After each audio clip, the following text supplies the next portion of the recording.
Donc, bonjour à vous pour ce nouvel épisode de podcast Balado TVC 22. Cet épisode, on va parler d'un sujet qui nous est très important à nous autres, mais qui, on le sait, c'est aussi un message important à se partager, qui est l'éco-responsabilité. Et dans notre situation, c'est pourquoi est-ce que c'est important d'avoir la certification d'éco-responsabilité. Donc aujourd'hui, on est accompagné de Renée Gratton, qui est notre directrice générale à TVC 22. Merci de m'inviter avec vous. Ça fait plaisir de t'avoir. Puis, merci d'être sur notre balado. Là. Notre balado. C'est super le fun. L'éco-responsabilité, c'est un sujet que tu connais très bien et justement, c'est toi qui as décidé d'aller chercher cette certification. Peux-tu nous expliquer pourquoi? En fait, c'était décidé un peu par une opportunité qui nous a été présentée. Il y a quelqu'un du développement de Prescott Russell qui m'avait envoyé un courriel pour me dire « Tu devrais appliquer » parce que sachant que j'étais passionnée et intéressée dans le sujet de développement durable, pour moi, ça fait partie de mon ADN. Il m'avait envoyé ça, dire « Il y a une subvention ou une opportunité d'avoir une subvention au travers de la cité collégiale pour avoir cette certification. » J'étais déjà très familière avec les certifications au niveau des bâtiments, au niveau de développement durable, les certifications professionnelles. Puis je savais évidemment qu'il y en avait pour les bâtiments, mais pour les organismes. Et puis c'était... donc j'ai appliqué. La subvention était de 15 000 $ qui était la valeur de la formation. Puis, bon, c'était un cohorte, c'était un nouveau programme avec la cité collégiale. Et puis, ben on l'a eu. Alors, quand on m'offre de l'argent, je la prends. Et puis, c'est encore... puis, c'était entièrement en ligne avec ma vision ou je devrais dire notre vision de la station parce que, j'ai peut-être amené l'idée, mais ça se fait pas tout seul. Fait que c'est comme ça que c'est venu. Et puis, pour moi, aussi étant familière avant ça avec les certifications, je sais que ça apporte de la crédibilité. Donc, je me disais, aujourd'hui, il faut tellement se démarquer, surtout avec les difficultés des stations communautaires, les petites stations. On fait compétition maintenant à tellement de monde. Fait que je trouvais ça une belle opportunité. Puis vraiment, c'est comme ça que c'est commencé. Et puis, quand j'ai demandé à la gang... qui embarque. Jade était la première à embarquer, puis tout le monde voulait embarquer, ça fait que c'était comme super naturel, facile. Ouais, ça, on n'a vraiment pas eu personne qui était contre l'idée, même si on le savait que c'était un long processus, puis on allait devoir mettre du temps, de l'effort dedans. À la fin de la journée, d'être certifié, d'avoir la certification, c'est ça qui va vraiment nous rapporter de quoi. Pas directement, mais comme tu as dit indirectement, ça nous donne une certaine image, puis ça va nous permettre d'aller chercher plus de financement parce que justement, c'est pas tout le monde qui a la certification. Non. C'est quoi justement le processus d'avoir la certification? Cette certification-là, en particulier, donc, ça s'appelle éco-responsable. Puis c'est... donc, il y a plusieurs acteurs. Là. Le groupe qui certifie, c'est le groupe Écossaire. Donc, si vous allez dans les hôtels, souvent, c'est un des premiers qu'on voyait, là, l'oiseau en vol. Et puis ça, c'est, disons, aligné avec les objectifs de développement durable des Nations Unies. C'est un peu de loin que ça a commencé. Puis Écossaire a différentes certifications, celle-là en étant une. Et puis, le processus, moi, je ne l'ai pas trouvé compliqué. Il y en a qui le trouveraient compliqué, mais comme je dis, quand c'est dans notre ADN, quand on y croit, quand les gens embarquent, toute l'équipe embarque pour nous, ça n'a pas été compliqué parce que, disons qu'on avait déjà commencé plusieurs items. Tu sais, on avait déjà commencé avec le recyclage, ces choses-là. Mais le processus impliquait, une première application, une entrevue avec la cité collégiale. Ensuite de ça, le groupe qui faisait la formation, il y avait une entrevue là. Il y a eu une première rencontre avec le premier cohorte. Jade était là. C'était un petit groupe de 5. Et puis, la cité, en fait, on était dans le premier cohorte, la première phase. Et puis, mais de là, on a eu une petite... faut que j'en parle parce que ça m'a vraiment... si vous vous souvenez, on était approuvés, puis là, tout d'un coup, on ne l'était plus parce que, tu te souviens? Oui. On était un organisme à but non lucratif.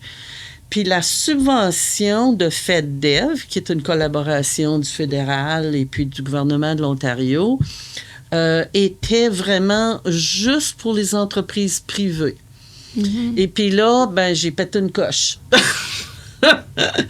J'ai pété une coche non seulement parce qu'on avait été approuvé, puis on avait commencé, puis on avait mis beaucoup de temps à se faire approuver, puis le processus. Puis on l'avait dit à tout le monde. Hein, on avait mis des annonces, puis tout ça. Mais où j'ai pété une coche, c'est que les entreprises privées, s'ils perdent d'argent, s'ils sont poursuivis en cours pour de la négligence ou quoi que ce soit, c'est leurs entreprises, c'est les investisseurs ou les propriétaires. Une entreprise à but non lucratif comme la nôtre, on reçoit de l'argent des subventions publiques, donc c'est de l'argent des payeurs de taxes. Oui. On reçoit de l'argent des membres individuels qui nous donnent confiance puis qui nous donnent de l'argent. Et puis, s'il y a quelqu'un qui se doit d'être responsable comme organisme, c'est, tant qu'à moi, les organismes à but non lucratif. Puis c'est comme si le défi encore aujourd'hui est que les organismes à but non lucratif, c'est pas des entreprises. Puis, on est incorporé comme une entreprise. Tu sais, ça fait qu'on doit être responsable en matière d'affaires. Alors, ça, c'est peut-être la partie la plus difficile que nous, on a expérimenté. Mais vraiment, c'était parce que c'était un peu une erreur. Puis, mais, j'ai dû insister, mais... c'est pas quelque chose de normal, disons, qu'un groupe. Après ça, c'était des rencontres. Puis je vais peut-être te laisser toi parler de ton expérience. À partir de là, toi, tu étais impliqué. Oui, c'est toi qui m'as approché. Tu m'as pas approché, mais tu as approché l'équipe. Puis tu as dit qui veut participer dans l'équipe et qui est responsable. Puis moi, c'était déjà quelque chose qui m'intéressait parce que j'avais fait partie de école au secondaire et des choses comme ça. Donc, j'ai vraiment sauté à l'opportunité de joindre l'équipe. Puis là, après ça, on avait des rencontres, je pense, mensuelles. Mensuelles, oui. Oui, je pense. Nous autres, vu qu'on a commencé tard, on a eu plus de rencontres, peut-être un peu plus serrées, là, parce qu'on était obligés de rentrer dans tant de temps. Oui. Ouais, mais ça devait être ça, là, mensuel, plus ou moins. Oui, plus ou moins mensuel, c'était ça nos rencontres. Puis à chaque fois, on se faisait donner des tâches à faire qu'on envoyait aux gens qui s'occupaient de nos formations. Puis là, la rencontre d'après, on discutait cette tâche-là pour faire un plan de qu'est-ce que nous autres, on devait faire pour devenir certifiés éco-responsables. Ouais. Puis, de ton côté, parce que, comme je disais, moi, ça faisait super longtemps que je dans ça. Mais de ton côté, à toi, il y avait eu, pour tout le monde, là, il y avait eu une formation. Tu sais, il y avait vraiment, le début était une formation du programme, comment le programme fonctionne, parce que toutes les certifications sont différentes. Puis aussi, un genre de, ce que je vais appeler... une base pour qu'on sait pour que tout le monde parle le même langage. Hein? Il y avait eu... fait que ça avait été intéressant aussi parce que comme on venait tous de différents intérêts, tu sais, je me souviens de Caris qui avait eu de Oui. l'expérience dans la gestion des déchets, je me souviens pas bien, là, une entreprise qui avait travaillé. Linda, elle venait de la perspective de directrice trésorière au sein du comité administratif. Tu sais, ça fait que c'est vraiment diversifié, là. C'est ce que moi, j'ai trouvé d'intéressant, puis d'avoir les différentes générations. Oui, puis c'était surtout ça qui était fun avec toutes les tâches qu'on se faisait donner parce qu'on faisait tout de manière individuelle. Puis là, après, on partageait tous les points de vue de tout le monde. Donc ça, je suis d'accord avec toi que c'était vraiment intéressant de voir où est-ce que le côté de tout le monde, leur approche à l'éco-responsabilité. Ouais. On n'a pas eu trop de chicanes, par exemple. Non, c'est ça. Il y a ça. Bon, tout le monde était pas mal sur la même page. Ouais. Ouais. De notre côté, je pense, notre éco-responsabilité, c'était, on était plus comme centré sur le côté responsabilité sociale. Parce Si qu'il fallait je me choisir rappelle- des priorités. Oui. Donc, il y avait comme ce que je vais appeler un menu de choix à faire. Puis, après qu'on a eu la formation, là, on faisait une auto-évaluation. Donc, on évaluait chacun de notre côté comment on percevait, exemple, la transparence de l'entreprise. Tu sais, comment les employés se sentaient informés de l'entreprise. Puis peut-être, pour être clair dans notre contexte aussi, c'est comprendre que dans la certification, il y a en fait 4 étapes. Dans le développement durable, normalement, on parle toujours de l'environnement, l'économie et puis côté social. Ça, c'est les 3 côtés qui sont toujours là. Mais dans cette certification-là, il y en a aussi une qui est transversale, qui touche à ces 3-là de façon générale. Donc, on devait choisir des priorités. Puis, encore là, aussi, premièrement, on devait faire l'autodiagnostic. Oui. Je pense qu'il n'y a pas eu de grosses surprises, mais de ma part, il y en a quand même eu. Exemple, je pensais qu'on avait une bonne communication. C'est un peu ironique aussi. On est un groupe d'information communication. Puis je pensais que dans l'équipe, on avait une super bonne communication, mais tout d'un coup, j'ai réalisé par les autres qu'on pouvait s'améliorer là-dessus. C'est la rendu compte des transparence. failles Oui. de communication dans l'équipe. De mon côté, comme directrice, puis Linda aussi, ça nous a vraiment ouvert les yeux de bien comprendre ce que les employés voulaient ou avaient besoin. Ça fait que ça, c'était intéressant. Puis ça nous a fait réfléchir plus. Ça fait, en tout cas, puis après ça, après que tout ça est fini, là, eux autres font des recommandations sur les étapes. Dans le fond, là, faut que tu remplisses tous les papiers. Il faut que tu fasses. Il faut faire aussi un plan d'action. Oui. Fait puis, ce que j'aimais dans ça, puis dans toutes ces certifications-là, comme je dis par expérience, c'est souvent ça. Hein, c'est des choses que instinctivement, on le sait. On sait ce qu'on a à faire.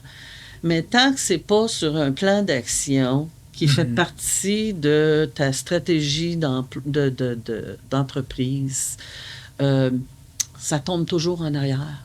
Il y a 4 niveaux. Puis pour le niveau 1, même là, moi, j'étais bien ambitieuse pour la première. J'avais mis, je me rappelle plus, là, j'ai dû avoir une dizaine par priorité. Puis il y avait 8 priorités. Puis je pense que j'avais mis une dizaine d'actions. C'est eux autres qui m'ont revenu puis ils ont dit « OK, calme-toi un peu, là. » Ouais, mais ce qui était le fun, c'est qu'il y avait déjà bien des affaires qu'on faisait. Oui.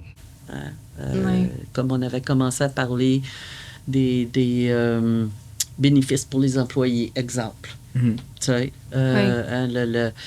on avait déjà commencé à en parler à partir de l'année passée, notre Assemblée générale, parce que comme organisme à but non lucratif, on gratte pour toutes les scènes, là, tu sais.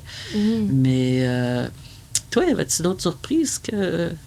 Comme, c'est quoi qui t'a surpris le plus? Moi, j'avais pas vraiment de surprise parce que quand on a fait comme l'autodiagnostic des employés, je pense que moi, je voyais comme j'ai déjà le point de vue de tous les autres employés, tu sais. Ouais. Parce que je pense, même moi, j'avais fait une couple de comme autodiagnostic qui était comme « Ah, Jade, je savais pas. » Puis j'étais comme « Yeah, cool. » C'est ça. Ouais, moi, c'est... on a parlé des plans d'action, c'est là vraiment que moi, j'ai commencé à être impliqué dedans. Le footprint digital. Le footprint digital, c'est ça, parce que là, il fallait vraiment qu'on mette sur papier nos KPI, là, nos indicateurs de performance. Puis là, on a brainstormé de qu'est-ce qu'on voulait voir, qu'est-ce qu'on voulait proposer. Puis moi, j'ai mentionné l'empreinte digitale parce que c'est sûr que c'est quelque chose auquel moi j'ai toujours... Ouais. Je me suis toujours un peu informé parce que je trouve ça très intéressant, tout ce qui est nuages d'informatique, tout ce qui est IA maintenant qui prend de plus en plus de l'ampleur dans notre système de nuages. Puis ça, c'était... On a mis des buts. On a mis des actions concrètes qu'on devrait prendre pour arriver à notre but. C'est sûr, je pense que la grosse question, ça va être qu'est-ce qui est possible? Ouais. Puis combien de temps ça va prendre pour que ça soit faisable? Ouais.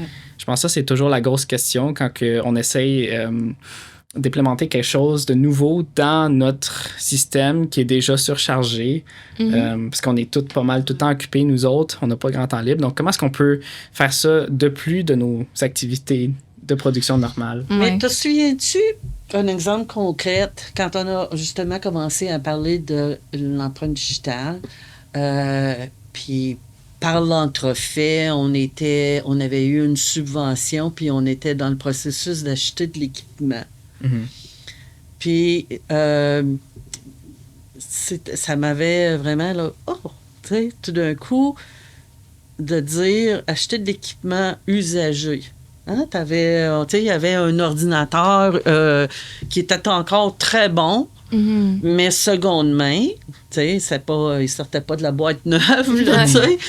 Et puis, là, j'étais obligée de m'arrêter puis de dire, oui, mais est-ce qu'on peut, avec la subvention, acheter de l'équipement seconde main? Tu souviens-tu de ça? Oui.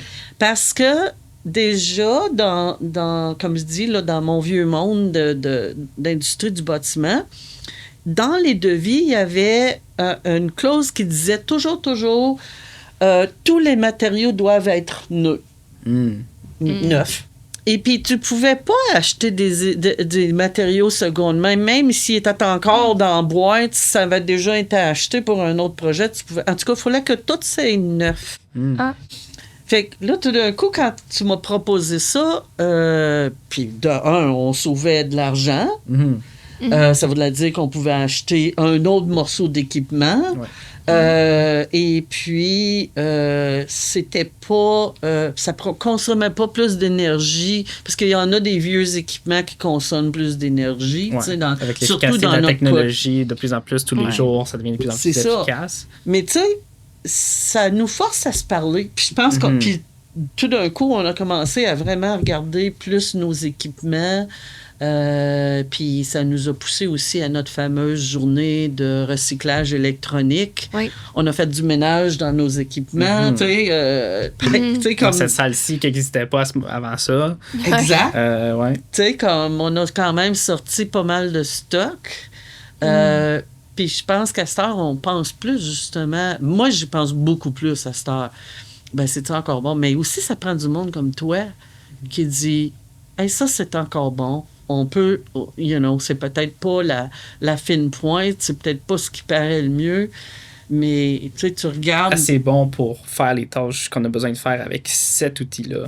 Je pense que c'est ça vraiment, c'est de savoir quel outil sert à quel but.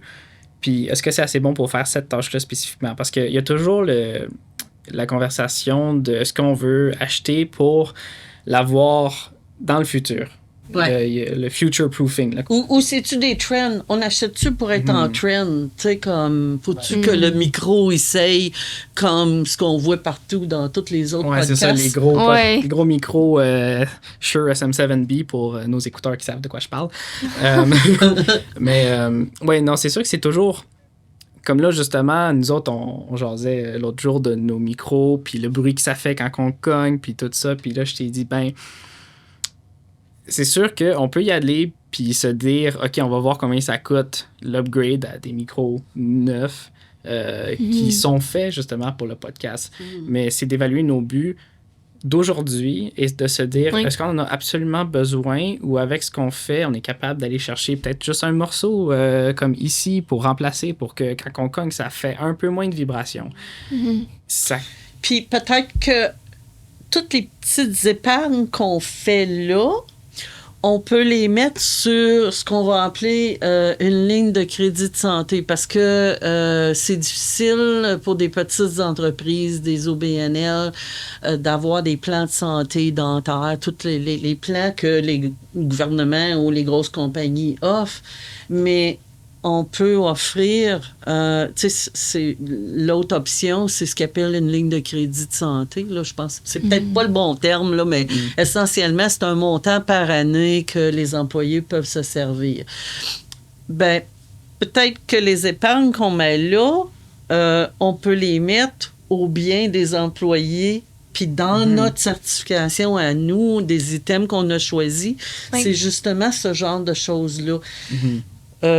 Moi, je veux vraiment qu'on se rende, l'expression anglaise, c'est living wage, là, qui n'est pas le salaire minimum, qui est le salaire de coût de vie de la région respective. Parce que ce qui est à Ottawa, je pense que c'est 21,25 le living wage à ce temps dans notre région. À une autre place, ça va être à Toronto, c'est certainement plus, là, mais ici, tu sais, ça fait que si on peut prendre des épargnes que toi, tu nous amènes en technologie, puis qu'on peut le mettre à autre chose et puis à offrir un service à la communauté. Je pense que c'est là que ça commence à compter. Puis je pense que c'est ça que les gens ont dit, ça coûte plus cher, mais au bout de ligne, pas vraiment. C'est parce qu'on oublie de compter les bénéfices. C'est souvent ça qui nous arrête. Dire, si j'ai des employés en meilleure santé, plus heureux, ils vont mieux performer. Absolument. Fait que... Puis l'autre aspect aussi, on en faisait déjà. On avait déjà commencé notre journée de recyclage électronique. Oui. Mais là, c'est comme... Il y a des affaires comme... C'est dans notre plan d'action maintenant, on va le continuer. Mais on peut peut-être en faire plus. Tu sais, dire... ce qu'on faisait pas vraiment, c'est de calculer le montant. On recevait le chèque. Puis juste pour clarifier, là, à ceux qui nous écoutent, notre journée de recyclage d'électronique, on le fait en collaboration avec le Conseil de matériaux électroniques du Canada, Produits électroniques du Canada. Et puis, plus on ramasse d'électronique, eux autres, ils nous payent par volume. OK? So, ça nous aide. C'est pas un gros chèque par année, mais ça nous aide. C'est un beau, tu sais.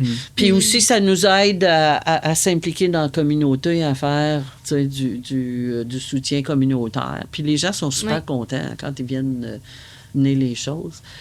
Mais ce qu'on faisait pas, puis à partir de maintenant, on va le faire, c'est de mesurer. Ils nous donnent combien on a... Quand ils nous envoient le chèque, ils nous donnent combien on a collecté. Mais là, on peut prendre ce montant-là puis dire, OK, l'année prochaine, on veut augmenter par 50%. Ou tu sais, on peut commencer à traquer... C'est un mot traquer, hein? Le suivre. On se donne un but, puis on réfléchit à comment y arriver. Puis que ce soit au niveau du marketing, aller chercher plus de monde qui sont au courant de l'événement, peut-être nos opérations, parce que là, c'est sûr qu'on était juste quelques personnes avec l'aide de bénévoles. Au moins, ça nous aide toujours d'avoir des bénévoles. Est-ce qu'on aurait besoin de plus de bénévoles? Oh mon Dieu, si on a plus de marketing, fait qu'il y a plus de monde qui vient nous apporter, on a besoin de plus de bénévoles pour recevoir les appareils électroniques. Mais aussi, l'année prochaine, j'aimerais ça le faire en collaboration avec une autre affaire, un autre événement, puis pas juste ramasser des électroniques, peut-être ramasser d'autres matériels. Peut-être ça pourrait être des matériaux de construction ou des matériaux, ou d'autres choses qui pourraient être réutilisées. Qui sont pas facilement recyclables. Et puis l'autre chose, tu viens de parler de bénévoles. Je pense que, puis ça, je serais curieuse de vous autres, c'est comme, il me semble que moi, quand je fais des choix comme consommatrice, j'aime mieux travailler ou j'aime mieux choisir ou acheter de groupes que je sais qui prennent les choses au sérieux. Quand tu fais un mouvement comme prendre une certification, un engagement, c'est parce que c'est sérieux. So, peut-être que les bénévoles aussi vont nous venir. Puis je sais qu'il y a des écoles qui sont venues ici, puis ils ont vu qu'on travaillait, ça c'est avant la certification, ils ont vu qu'on travaillait sur les objectifs de développement durable. Oui. Puis là, ils nous ont dit « Ah, venez nous voir, nous autres, on fait des initiatives à notre école. Tout d'un coup, tu commences à faire partie d'un réseau, puis c'est plus encourageant parce que, je veux dire, des fois, quand tu es bien impliqué là-dedans, ça peut devenir décourageant. Puis comme employé, vous autres, comment vous vous sentez? Qu'est-ce que ça a fait pour toi de savoir qu'on poursuivait ça? Ben, c'est sûr que c'est cool, je veux dire.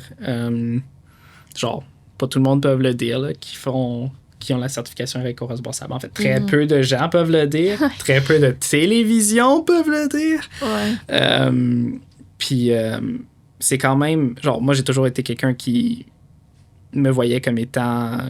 Je prends soin de vraiment faire le recyclage, puis de réfléchir à toutes mes consommations d'électricité, puis tout ça. À l'Odyssée, mon école primaire, il y avait le programme ISO 14001, dans lequel j'ai fait partie, où justement, on calculait nos consommations de gaz, d'eau, d'électricité, puis là, on réfléchissait à comment on pouvait réduire ça. Je trouve que c'est quelque chose de très important au niveau de l'éducation. Puis après ça, ben, quand tu n'es plus à l'école, comment tu appliques ça? Comment tu appliques ce que tu as appris et comment partager cette éducation-là dans des milieux avec d'autres personnes qui ne l'ont peut-être pas apprise. Donc, je pense que c'est ça notre pouvoir en tant que médium de communication, c'est après ça, éduquer les gens qui n'ont pas eu cette éducation. Puis si ça nous permet d'être perçus comme un groupe qui savent de quoi ils parlent, puis que le monde peut nous faire confiance au travers de notre éducation, je pense que c'est là le point fort de tout ça. Oui, puis tu finis jamais d'apprendre. Hein? À un moment donné, je faisais des conférences, puis tu sais, sur l'agenda, tu sais, c'était marqué expert en ci ou expert en ça, dépendant du sujet, tu sais. Puis, tant qu'à moi, il n'y en a pas d'expert. Tu sais, expert pour moi veut dire tu connais tout, mais tu connais jamais tout. Tu sais, puis combien de choses que j'apprends de vous autres. Et puis, j'espère que... Tu sais, c'est un échange, hein? Ça fait que c'est la même chose avec les groupes qui font partie de ces certifications-là. Idéalement, tu vas t'échanger des expériences, puis tu vas dire, ben nous autres, on a pris telle priorité, puis voilà ce qu'on a appris, puis finalement, au bout de ligne, là, tu sais, c'est... Mais je pense que ça va vraiment valoir. Puis juste clarifier aussi, la certification a 4 niveaux. Cette certification éco-responsable que nous, on a embarqué dedans, a 4 niveaux. La subvention qu'on a eue de la cité collégiale, c'était pour le niveau 1. Oui. Après ça, puis c'est pour 2 ans. Mhm. Ensuite de ça, tu peux rester à niveau 1, encore un autre 2e. Après ça, si tu fais pas, là, c'est comme, ben là, c'est parce que t'es pas sérieux. Ouais. Puis, sincèrement, j'en connais beaucoup, beaucoup de programmes. Celui-là, je le trouve... C'est juste de la bonne business. C'est même plus question de dire « Oh, je le prends au sérieux, puis je fais un pas de plus. » C'est vraiment juste de la bonne business. Ouais. You know? Ça fait... C'est pas compliqué. L'étape de 1 à 2 est pas bien compliquée non plus. Et puis, rendu à niveau 4, ben là, tu deviens un exemple pour les autres dans ton industrie, tu sais. Ça fait que... et puis, je trouve que le processus qu'on a passé, comme je dis, des fois, c'est nous autres qui s'imposent trop. Tu sais, on dit, c'est trop... Le problème est trop gros, je peux rien y faire. Oui. Tu sais, je suis trop petit dans ce monde de tu sais, j'ai pas le pouvoir de rien faire. Mais pour moi, ce que ça l'a vraiment fait, c'est de démontrer qu'une petite station communautaire peut avoir un vraiment grand impact par pas juste les actions qu'on fait ici, parce que c'est même pas notre bâtiment, on loue. Fait qu'on n'a pas de contrôle sur le chauffage. Ben, oui, par les lumières qu'on prend, puis tout ça, mais je veux dire, on n'a pas de contrôle sur le bâtiment comme tel. Mais on a beaucoup de contrôle sur les histoires qu'on choisit. Oui. Hein? Fait que, tu te souviens, on a choisi le développement communautaire aussi. Oui. Puis la raison, c'est que on a du contrôle sur les histoires qu'on fait. Comme toi, t'en fais, là, des histoires... t'en as couvert des histoires que c'était vraiment, là, ben, dans tes histoires politiques ou tes entrevues politiques. Oui, puis toute ma série de Dans votre quartier. Oui. Ça, c'est... Ben, Dans votre quartier, c'est basé dessus les enjeux qu'on a dans notre éco-responsabilité. Oui. Ouais. Tu as aussi fait, tu sais, comme suivi ce qui se passe à Casselman avec le système d'eau. Oui.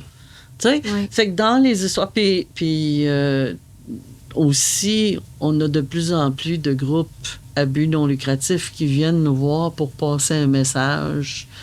Des nouveaux programmes de développement communautaire, des programmes éducatifs. C'est qu'on a beaucoup de pouvoir c'est nous autres les choix d'histoire qu'on fait.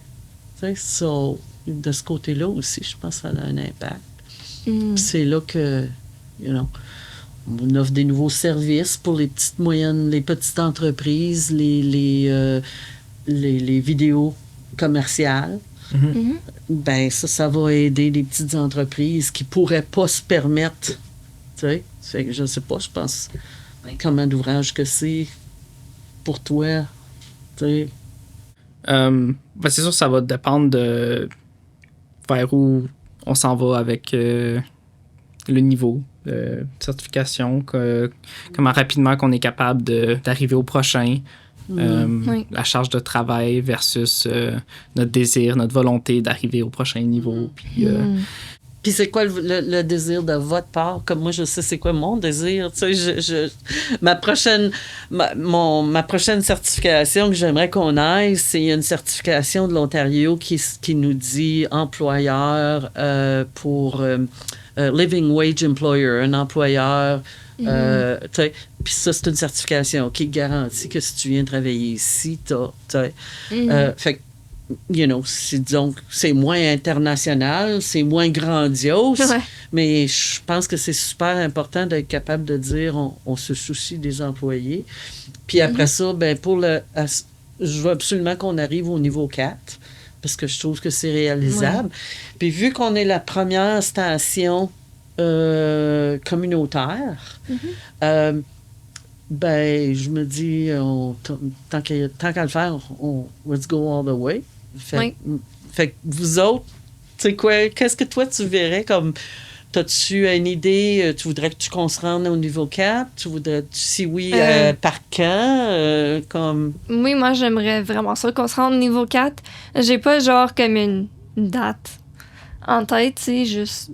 Parce que je sais qu'on a quand même beaucoup de travail à faire ici, donc ça serait juste avec notre travail de genre, comme, gager comment qu'on peut faire dans un certain nombre de temps pour se rendre au niveau 4, mais j'aimerais bien se rendre là. Parce que pour moi... C'est juste, je trouve ça c'est important, non seulement de représenter une organisation qui est éco-responsable, mais aussi de prendre, genre, une responsabilité d'aussi informer le public et la communauté de ce sujet-là. Donc ça, c'est, genre, ma motivation, puis qu'est-ce que je veux de la certification. C'est juste d'avoir assez de connaissances, de pouvoir dire à la communauté, nous autres, on l'a fait, vous autres, vous pouvez le faire, voici comment vous pouvez le faire, vous autres, de manière simple. Ouais. Puis aussi, c'est ça. Tu sais, comme... On l'a fait. Vous êtes capable. Oui, c'est ça. C'est comme un peu un challenge. Oui. Tu sais, I challenge you to do it too. C'est ça. Toi? Moi, je dirais, c'est sûr que ça serait fantastique d'arriver au plus haut niveau, évidemment. C'est sûr que ça serait bien pour tout le monde. Je dirais, moi, le plus gros challenge, ça serait de commencer par s'instruire nous autres. Vraiment en détail. Parce que c'est bien beau de dire qu'on va éduquer puis qu'on va permettre à d'autres entreprises d'avoir une meilleure idée de comment faire les trucs au niveau de l'écologie. Mais le premier lieu, c'est vraiment de s'instruire nous-mêmes. Parce qu'on ne peut pas enseigner si on n'est pas expert de la matière, même si on ne va jamais l'être, comme René le dit, mais si on peut au moins être plus instruit qu'on l'est en ce moment, mais de manière plus importante, plus instruit que les gens qui ne prennent pas le temps de s'instruire. Oui. Parce que c'est ça qui va faire la distinction en notre capacité d'éduquer. Ouais. Puis, à cet effet-là, tu sais, moi, tout de suite, je pense à deux choses. Un, la cybersécurité. Tu sais, parce que, veux pas, là, nous autres, on est comme, on est vraiment dedans, là. C'est aller chercher les experts pour, justement, s'accompagner, mais les embarquer eux autres, tu sais, pas juste engager un contracteur qu'on paye pour nous mettre, tu sais, de sécure autant que possible. Mais l'embarquer, parce que c'est eux autres les experts, ça fait que pourquoi qu'eux autres n'embarqueraient pas dans nos balados, dans nos capsules, tu sais, si on peut aller chercher, justement, puis exemple, l'autre affaire, c'est le système de télédiffusion. Ben, Colin, on a la chance d'être avec Vidéotron et puis eux autres, tu sais, je veux dire, quand on fait des gros travaux techniques, c'est eux autres les experts, c'est pas nous autres, tu sais, en ingénierie puis tout ça, tu sais, ça fait qu'aller chercher les experts, voir qu'est-ce que eux autres font, puis s'ils le font pas, ben peut-être qu'on peut les motiver. mais pour sûr, tu sais, s'entre-motiver. Mais ça, c'est les deux aires que je pense qui sont les plus complexes. Puis aussi financièrement, pour une organisation à but non lucratif. Mais là, tu vois, on est chanceux aussi. On a Desjardins qui vient d'embarquer dans notre projet de Lab Vivant. Tu sais, ça fait que... Puis Desjardins, ils ont des programmes de partenariat. Puis, tu sais, ça fait que... Non, c'est d'aller chercher nos partenaires qu'on a comme c'est là. Puis après ça, dire, OK, ben, c'est où? Où est-ce que sont nos manques? Oui. Ça fait que ça, c'est les sections que moi, je pense. Ben, je pense qu'on a fait un beau tour sur c'est quoi la certification éco-responsable, pourquoi est-ce qu'on a décidé de prendre ça en main, c'est quoi le processus pour aller chercher justement une certification, puis une fois qu'on l'a fait, comment ça marche pour arriver à la prochaine étape puis devenir de mieux en mieux. Oui. Donc, nous autres, c'est quelque chose qui nous tient à cœur, c'est quelque chose sur lequel on va continuer de travailler avec le temps, continuer de développer notre programme, puis d'essayer d'aller chercher d'autres partenaires pour rendre ce programme encore plus aidant à notre communauté, puis aux autres partenaires avec qui on travaille. Donc, je pense que ceci met fin à notre podcast pour cette semaine. Donc, j'aimerais remercier Renée encore, notre directrice générale, d'être venue nous joindre puis d'avoir parlé justement de ça. Oui. C'est le fun. J'espère que les gens, s'ils ont des questions, ils vont nous contacter. Oui.